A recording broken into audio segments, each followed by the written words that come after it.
1 मे अर्थात महाराष्ट्र दिन.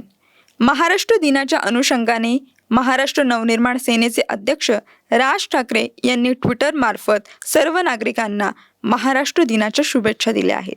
त्यांनी ट्विटरवर एक व्हिडिओ अपलोड केली आहे, ज्यामध्ये त्यांनी महाराष्ट्र एकसंघ कसा राहिला पाहिजे याबाबत भाष्य केले आहे. संयुक्त महाराष्ट्र हा विभक्त महाराष्ट्र झालाय, विभागला गेलाय. मी एकसंघ महाराष्ट्र बघतोय. राज ठाकरेचा मतदारसंघ हा महाराष्ट्र आहे. मी जे करतोय ते भविष्यासाठी करतोय, येणाऱ्या पिढीसाठी करतोय, असे राज ठाकरे यांनी व्हिडिओच्या माध्यमातून म्हटले आहे.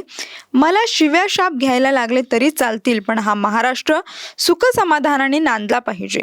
समाजवाद, कम्युनिझम, बुद्धिझम, हिंदुत्व अशा विविध विचारधारांचा उगम महाराष्ट्रच असल्याचे राज ठाकरे यांनी व्हिडिओच्या माध्यमातून म्हटले आहे. मराठी माणूस असो, मराठी भाषा असो किंवा पूर्ण महाराष्ट्र असो, प्रत्येक मराठी माणसासाठी मराठी मुद्द्याला घेऊन झटणाऱ्या राज ठाकरे यांचा व्हिडिओ सध्या चर्चेचा विषय बनला आहे. News bureau, Kishori Ghaywat, time Maharashtra.